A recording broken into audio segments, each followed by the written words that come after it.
I'm Chase Mobley, and this is Behind the Seams.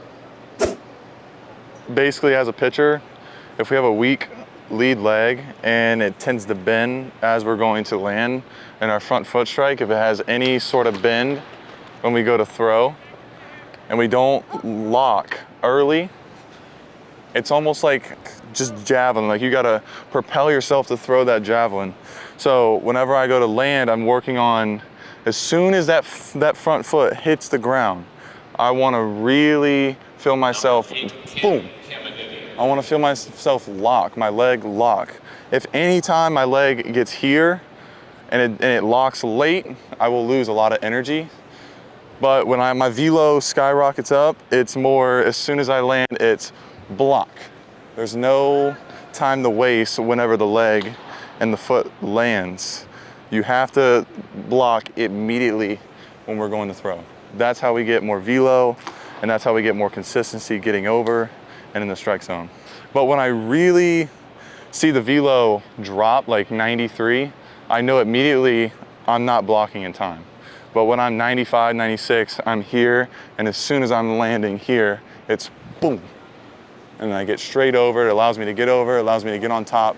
And with a guy like me that throws a lot of sinkers and a lot of run, if I don't block in time, it's hard for me to get on top, which allows a lot of arm side run, and I'll hit a lot of batteries. That's pretty much what the lead leg block for me. That's what I'm working on. That's what I need to get better at. And I'll have drills, so you'll keep this right leg up, right? And you do whatever, you get in your scap, and it's just boom. And you have to stay on this left, your lead leg that lands, you have to stay on this. So you have to balance yourself so it strengthens up your ankles. So then automatically, the more and more we do it, my ankles and everything will adjust to the lead leg block, and I'll get better and better gradually, which I am. Boom, just focus on blocking. You don't want, so when I go to throw it, I don't want my knee to bend ever so slightly. I just want it, boom. I want to keep it straight the whole time, boom. Nothing moves, it stays here the same way. Every time, no bend, gotta stay blocked. Now, I'm not saying when you land, it's gotta be boom, because then you can't get over, right? It's here, and then once we land, boom.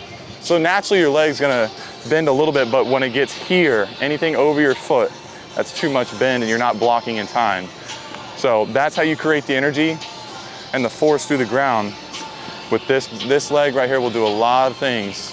With the lead leg block, it'll help with a lot of velo, and it's mainly the big function of the lower half. A thing called Pogos.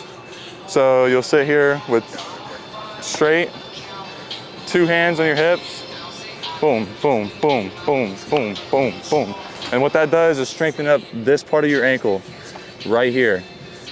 So that way when we block, we don't have weak ankles. That way when we go to block, we're not here or we're not all over the place. It's stable, it's boom, it stays in one spot the whole time. And then you can also do single leg, boom, boom, boom, boom, boom.